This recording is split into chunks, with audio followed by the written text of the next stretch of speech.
আসমিন। বিদ্যালয়েৰ নাম কি আছিল? জ্ঞান বিকাশ বিদ্যাপীঠ। এনে কিমান পাৰ্চেণ্টেজ হৈছে? মোৰ পাৰ্চেণ্টেজ 91.4 হৈছে। কেইটাত লেটাৰ?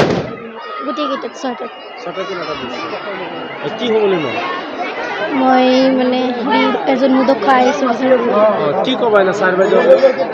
মই মানে আজি এই দিনটোৰ কাৰণে মই ছাৰ বাইদেউসকলক ধন্যবাদ জনাব বিচাৰোঁ। জ্ঞান বিকাশত মোৰ কমপ্লিট ফ্ৰী আছিলে। মই যথেষ্ট দুখীয়া ঘৰৰ ছোৱালী আছিলোঁ। পিছত ছাৰে মোক যথেষ্ট হেল্প কৰিছে।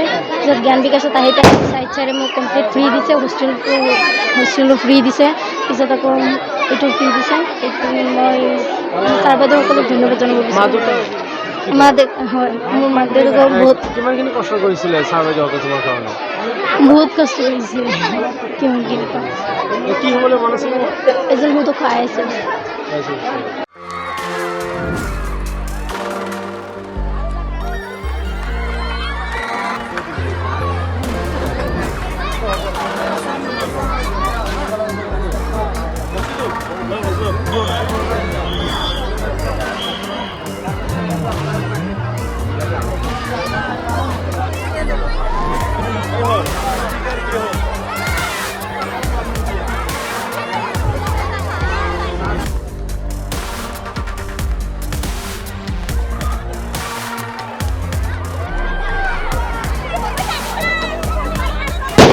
আসমিন।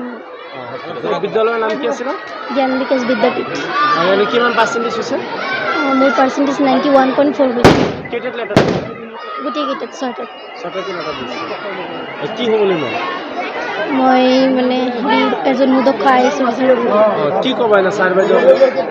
মই মানে আজি এই দিনটোৰ কাৰণে মই ছাৰ বাইদেউসকলক ধন্যবাদ জনাব বিচাৰোঁ। জ্ঞান বিকাশত মোৰ কমপ্লিট ফ্ৰী আছিলে। মই যথেষ্ট দুখীয়া ঘৰৰ ছোৱালী আছিলোঁ। পিছত ছাৰে মোক যথেষ্ট হেল্প কৰিছে। পিছত জ্ঞান বিকাশত আহি চাইড ছাৰে মোক কমপ্লিট ফ্ৰী দিছে। হোষ্টেলো ফ্ৰী দিছে। পিছত আকৌ এইটো ফ্ৰী দিছে। সেইটো মই ছাৰ বাইদেউসকলক ধন্যবাদ জনাব বিচাৰোঁ। হয়, মোৰ মাক দেউতাকক কিমানখিনি কষ্ট কৰিছিলে ছাৰ বাইদেউহঁতে তোমাৰ কাৰণে? বহুত কষ্ট কৰিছিলে। কিমানখিনি কি হ'বলৈ মন আছিলে? এজন সুদক্ষ IAS অফিচাৰ।